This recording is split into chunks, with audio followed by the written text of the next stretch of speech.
So good morning, everyone, and welcome.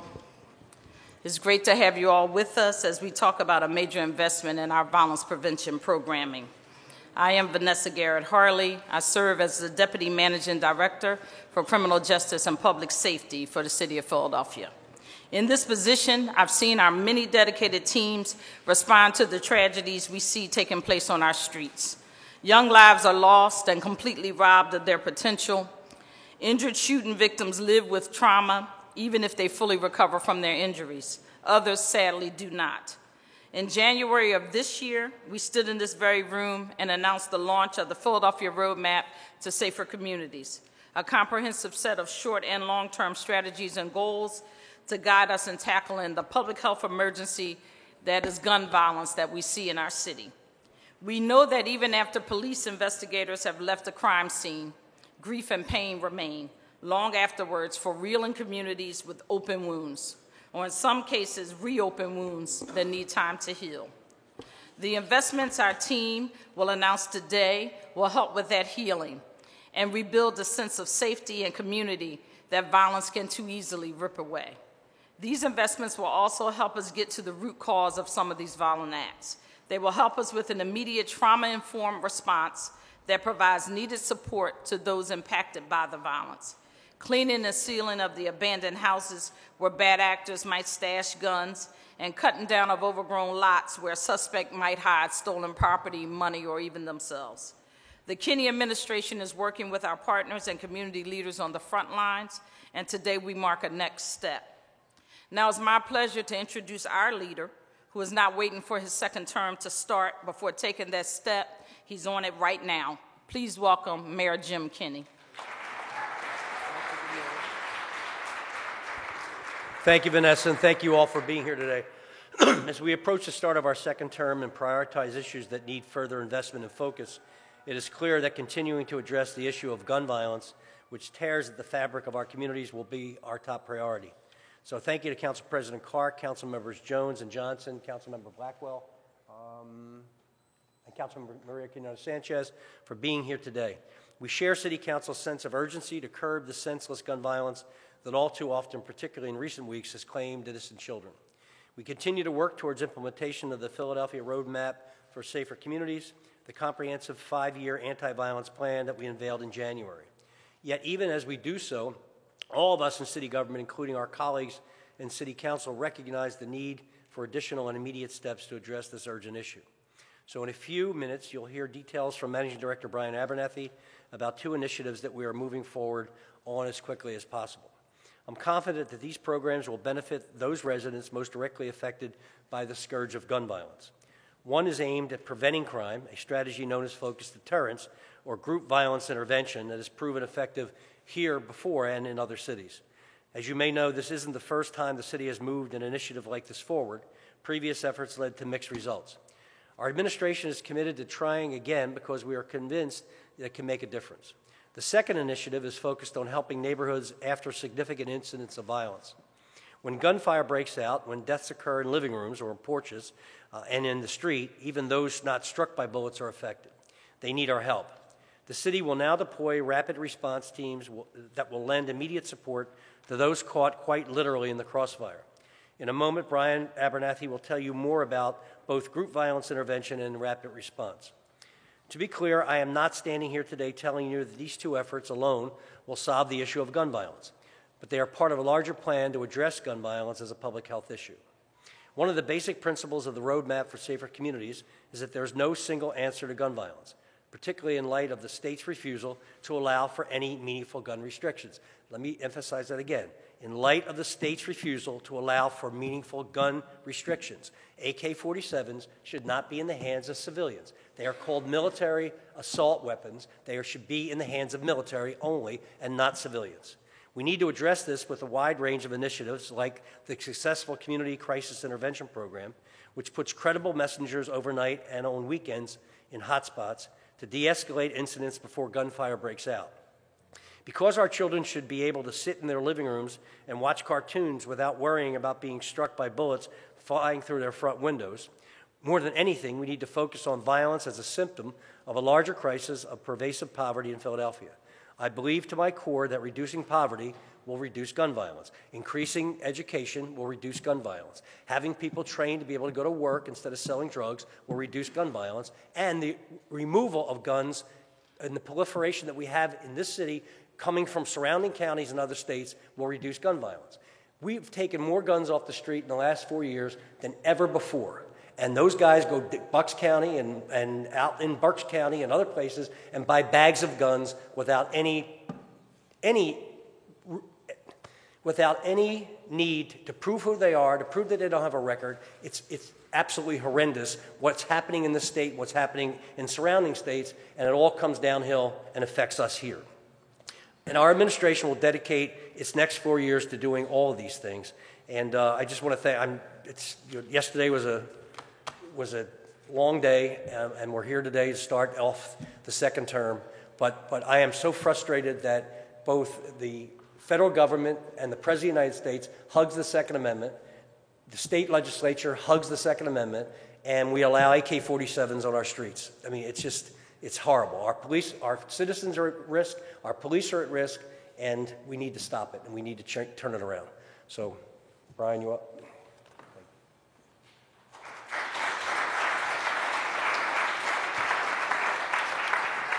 Good morning. I'm Brian Abernathy. I'm the city's managing director. I just want to say that the work that Vanessa and our public safety team are doing, especially its overall commitment to rapid response and healing, is critical, and I appreciate her leadership. And that's exactly why we're here today, is to build on top of that work. First, we are pleased to say that we're working with the District Attorney's Office and other partners to launch the Group Violence Intervention in Philadelphia program. This is a crime reduction strategy zeroed in on the highest risk individuals and hotspots, including repeat offenders and drug dealers, and builds on the focused deterrence model that the city employed a few years ago. The strategy involves targeted outreach to high-rate offenders, offering incentives for compliance and swift consequences for criminal activity. The administration is committed to funding this approach and plans to implement the program this spring in West Philadelphia. Today, we're also announcing that the administration has sent to City Council a request for appropriations for more than $5 million to expand our efforts around violence prevention. Included in that request is funding for group violence intervention. Also included is funding for the rapid response efforts that Mayor Kenney touched on. Communities that witness gun violence need immediate support, particularly in the wake of incidents where there are multiple victims of a particularly tragic incident, such as the murder of 4 residents in one West Philadelphia home last month, or where the victims are children. The shootout on 15th Street marked the first mobilization of city resources in this way, and we've continued to mobilize when tragedy strikes.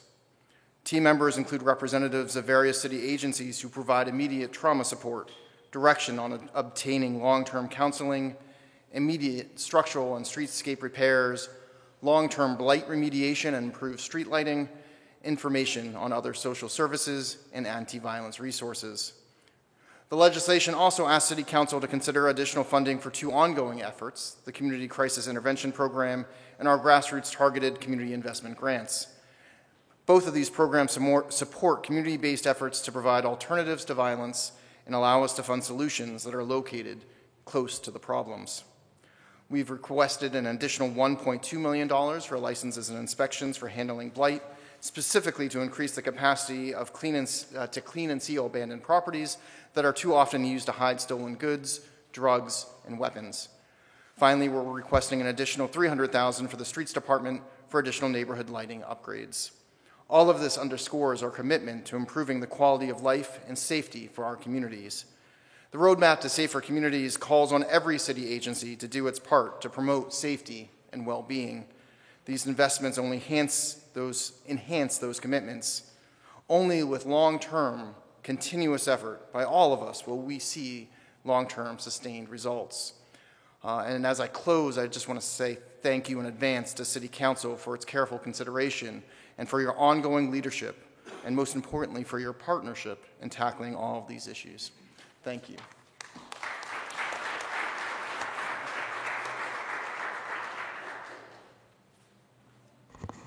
Thank you, Brian. Good morning. Come on, guys. Good morning. All right. First of all, I want to thank everybody for being here. I want to concur with the mayor and his sentiments with respect to the sense of urgency around this very, very troubling issue. And I want to commend the mayor because it's not lost upon me that 9 o'clock, 9:30, the day after the election, this is the first thing that's being discussed in a public way. Mayor, I want to thank you that you're sending a real message on it. And I want to thank the administration and my colleagues on council about understanding the need to expand the agenda as we address violence. It can't just simply be about law enforcement. We ask our police to do a lot, but we have to do other things, obviously. You know, we have to talk about criminal justice reform. We have to talk about expanding educational and real opportunities for individuals who find themselves going down that path. I'm glad that we're talking about taking guns off the street. I want to thank our law department and the DA and the mayors for moving on lost and stolen guns. We think that's a key component in terms of stopping straw purchases. Safe Havens bill, dealing with rec centers. I want to thank our recreation commissioner who's working on that. Getting guns out of the hands of dangerous people. Councilman Jones, I want to thank you so much for that. And we are going to have to talk about while we're getting guns off the street, we're going to have to talk about getting individuals who have made a decision that they no longer want to be a member of this society. All right? We're going to have real talk about individuals who consistently create the level of violence in communities, and they are making that decision that they don't want to be a part of this society anymore. So they continue to go out, and time after time, they're caught with weapons, they're shooting people, little children, as the mayor said, can't be safe, can't watch cartoons. They probably shouldn't be out on the streets. So we want to have that real conversation. So I just want to thank everybody who's involved in this. This message is sent today.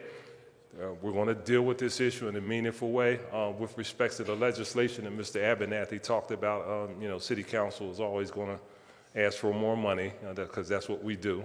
But we will have that spirited conversation. But at the end of the day, the one underlying thing that whatever dollars are made available, they will be for the purposes of protecting the citizens and giving people opportunity in the city of Philadelphia. So I just want to thank the mayor. I want to thank you, the managing director. I want to thank my colleagues and everybody involved for their very, very diligent work on this very, very important issue. Thank you.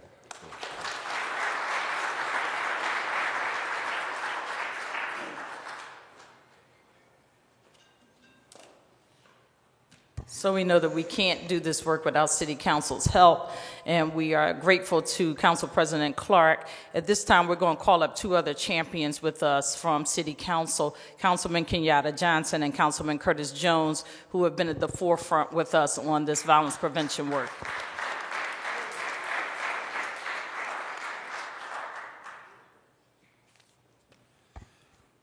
So Election Day was yesterday. Today the work begins.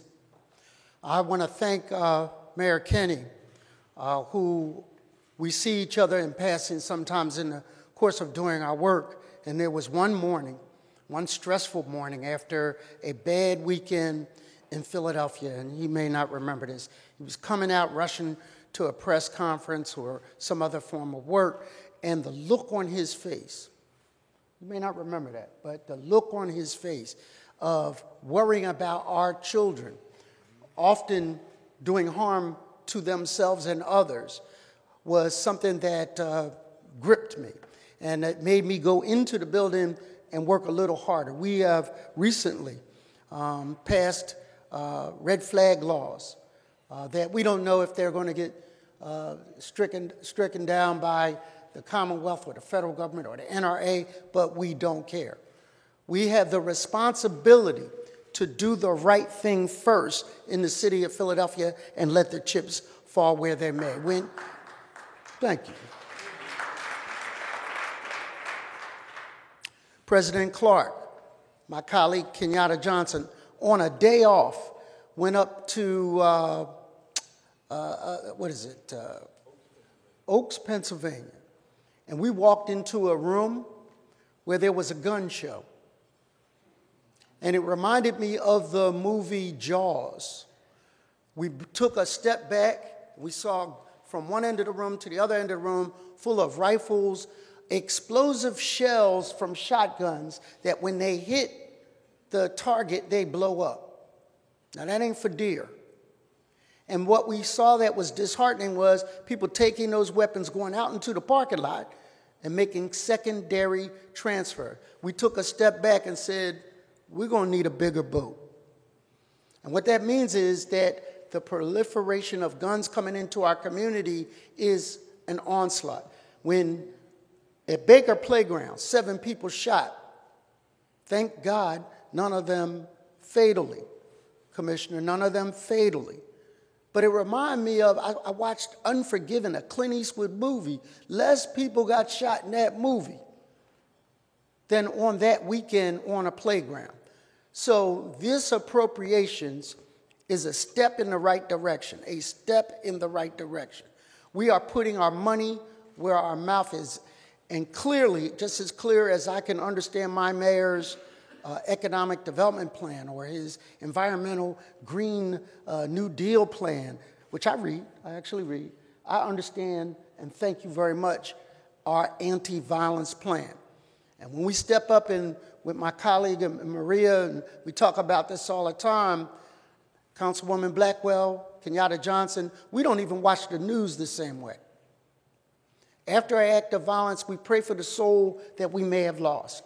The second thing is, where did it happen? Because we're going to have a response to it. And our babies shouldn't have to worry about playgrounds. So this money is not one size fits all. We need to look at how, through the plan that the mayor's administration put together, how we appropriate and reappropriate and transfer ordinance monies to stop the bleeding and then come up with a long-term strategy. And with our partners in the community, we hope to have a better 4 years than we had in the past 4 years. And I want to thank you publicly, Mr. Mayor, for having a good head, but also having a good heart. Thank you.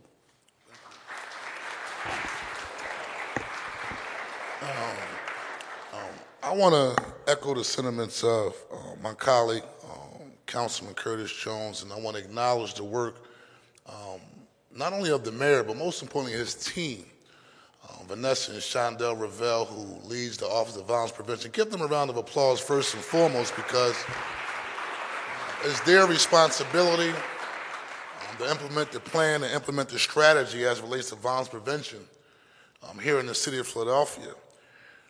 I want to also commend the council president, District Attorney Larry Krasner, and the mayor and the law department for bringing forth a lawsuit around the issue of lost and stolen firearms.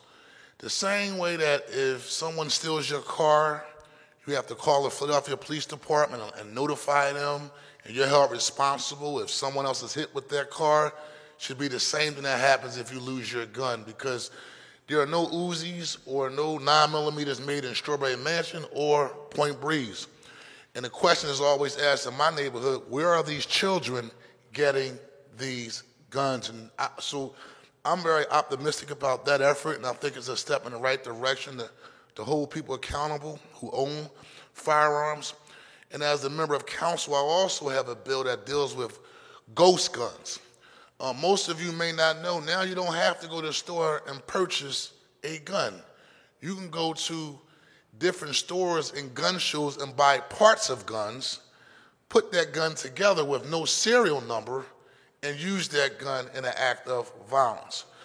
And so that bill strictly goes toward banning that practice here in the city of Philadelphia.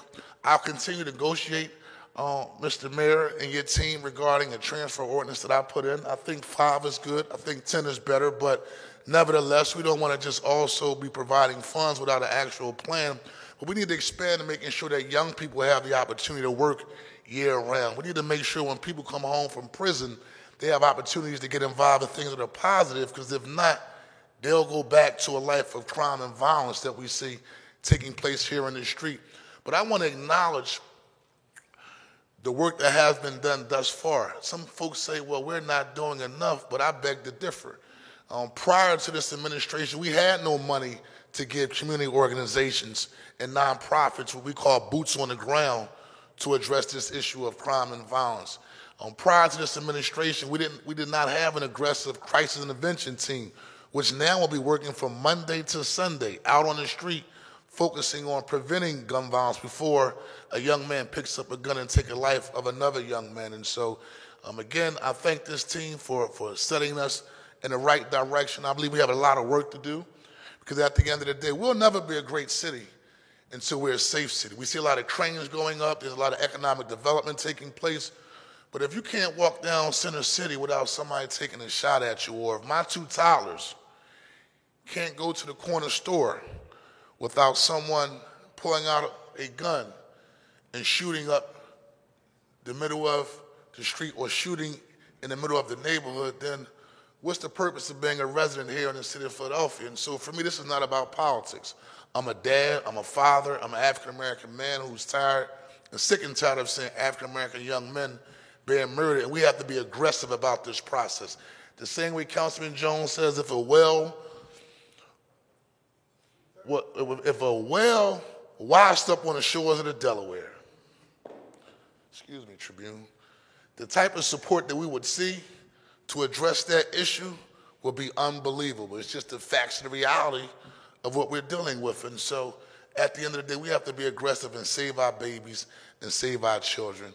And Mr. Mayor and your team, I look forward to working with you as we move forward to strategize and expand the level of resources as it relates to addressing the issue of gun violence. Thank you very much.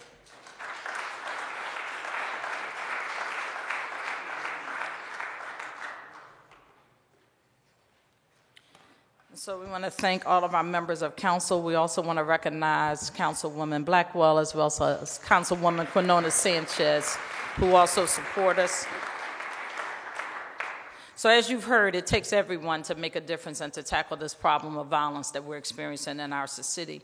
In our city, it takes the government, definitely takes the community, it takes our police department, it takes the district attorney's office, it takes the Office of Violence Prevention, the Office of Criminal Justice, our Office of Reentry Partnerships. It takes everyone we can think of in this city to tackle this problem. And so we're asking you all to come together with us so that we can make a difference and ultimately save some lives. We are confident in our abilities that if we get together, we can do this and it will increase greatly. And with these investments, we will be able to have much more of an effect, we believe, in the community. And we thank our community partners who have been doing a terrific job. Many of our community partners received targeted community investment grants and have done some great work and really made a difference in their communities. At this point, we will open up the floor for questions. Those of us are here and will entertain any questions that you may have. Yes.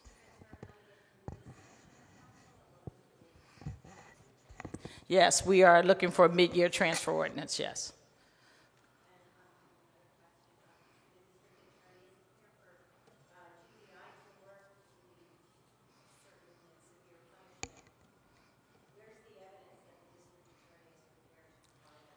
So the district attorney has been at the table with us. Some of his staff was here who are working with us. I did see them in the room. We are meeting very regularly, both with the district attorney, with State Representative Mavita Johnson-Harrell, and they have indicated that they are committed to this process as long as there are sufficient supports, social service supports, which were, I understand, some of the issue before when it was tried, as well as long as we are committed to trying to work on increasing job placement. So he is at the table at this point.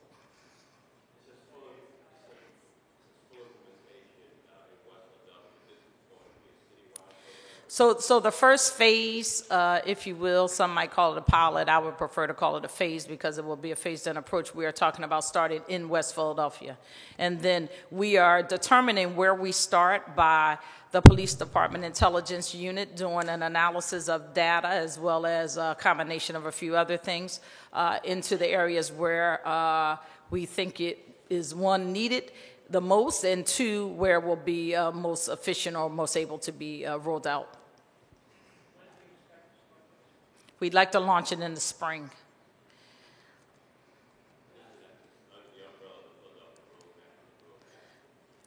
It is a gun violence intervention.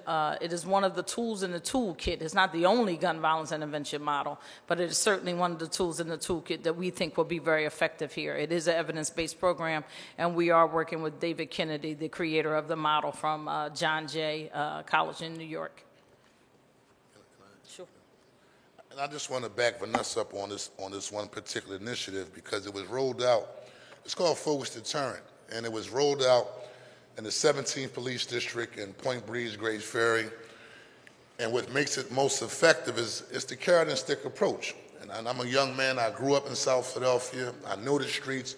And the reality is you have to give young men an option, but also we can't be compassionate about individuals who are taking the lives of our young people, who are making our seniors live hostage inside their homes. And so at the end of the day, the program is a combination of the U.S. Attorney's Office, the District Attorney's Office, the Philadelphia Police Department, and also compassionate community residents who have been impacted by gun violence.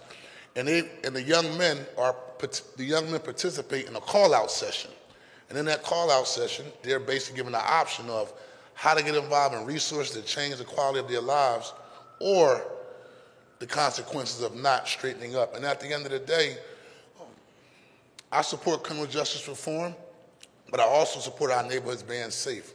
I support my children being safe. I support my family members who go to and from their homes being safe. So at the end of the day, we can't play around with this issue. If individuals want to get their lives together and get involved in something that's positive, here are the resources for you. But if you're not a part of the solutions in our communities, then you're definitely a part of the problem, and you should be dealt with accordingly. And I just want to back Vanessa up on that particular program because I was a part of it. It was very, very effective in the 17th Police District. Homicides decreased significantly, and I think West Philadelphia will be a great pilot, and hopefully with the buy-in from the Philadelphia Police Department at some point in time, it'll go citywide because this is a very, very serious issue. Thank you. Thank you.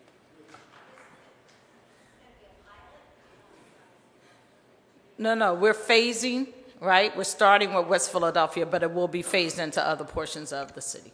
Yes. Yes.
So we understand that we would very much love to have you work with us and participate. You can work with our Office of Violence Prevention.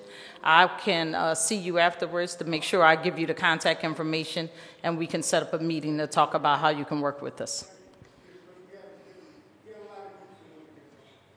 Yes, ma'am.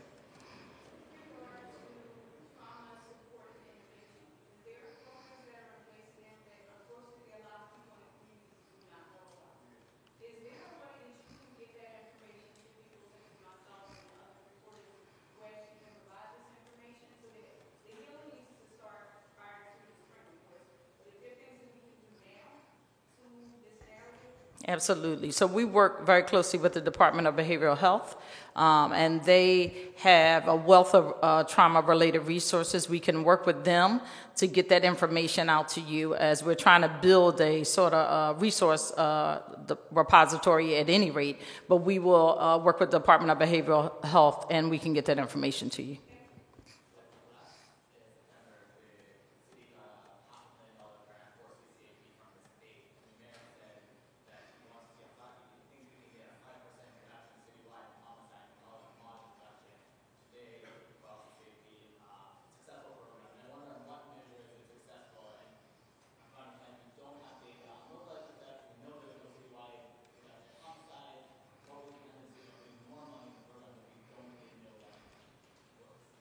So CCIP is our Community Crisis Intervention Program. I believe his question was around if we have not, we don't have data to directly show that it works or an evaluation yet.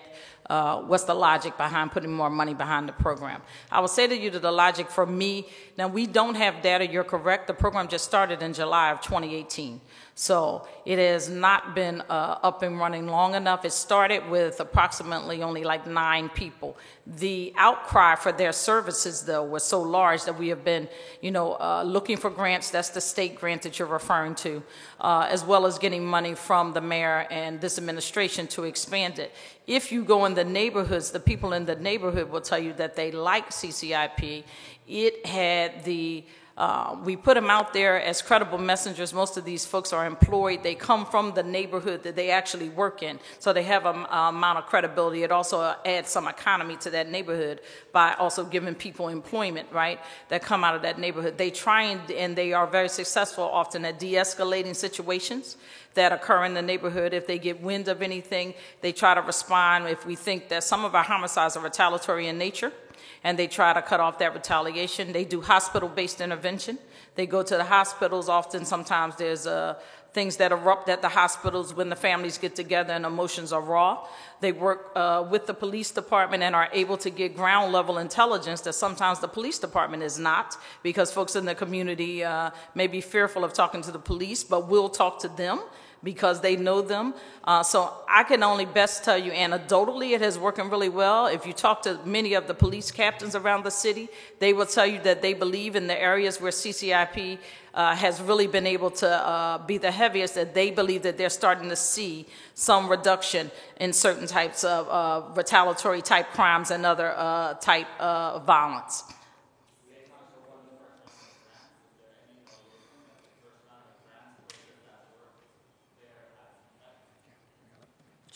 So one of the investments that I didn't mention was actually a recognition of to improve our data analysis capacity. And so we are part of the transfer appropriations request is to build that capacity. I think we attempted to do some of that analysis internally, and we haven't been as successful as we'd like to be. And we recognize that, and we're trying to address it through additional funding so we can add those resources and expertise. Assuming the legislation is passed, we hope to see either a contract or staff brought on in the spring.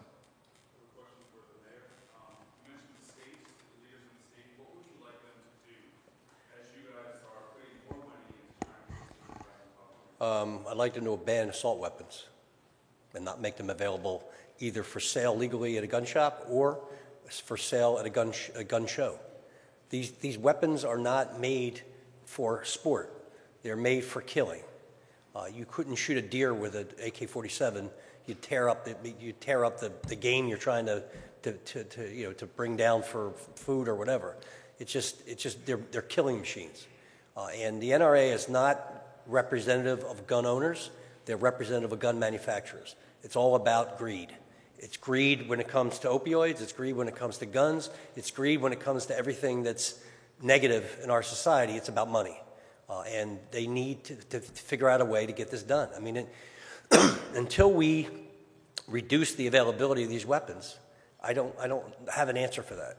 I mean, we can continue to educate, to invest in education, to invest in prevention, to invest in police, to invest in all the things we invest in. But as long as the legislature and the U.S. Congress allows these guns in our society, we're swimming upstream. Yeah.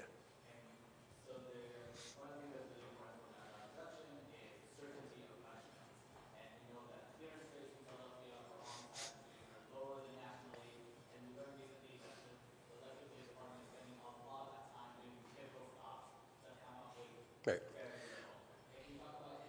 Well, we are working on our police interaction with our public.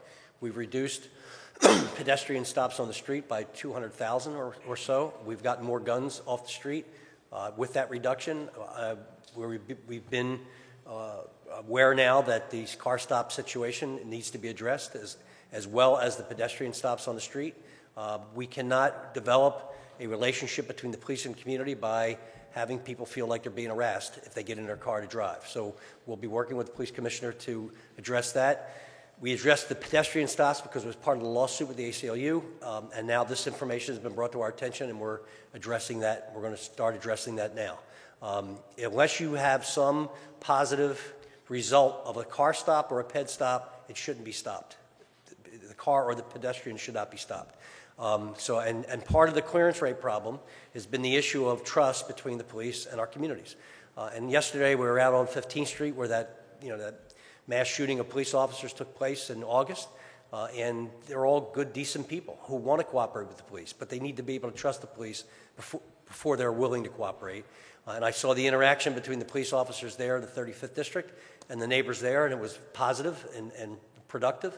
And we need to continue to build that trust and build that relationship, and that'll help our clearance rates. I mean, look, anybody who has the capacity to shoot up a house with an AK-47 and kill a 2-year-old, I mean, that person obviously needs to be away forever.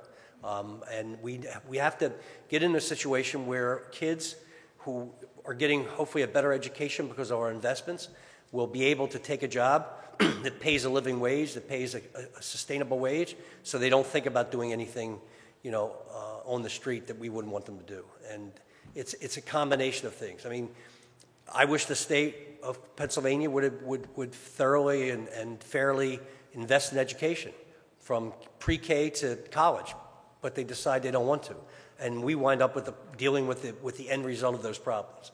I'm not whining. We're going to do what we can to fix it, but we're not getting a lot of help anywhere. So, all right. So we're out of time at this point. We thank you all for coming. We thank you all for your continued support of our work. Some of us will be around for questions if anybody has any others. Thank you.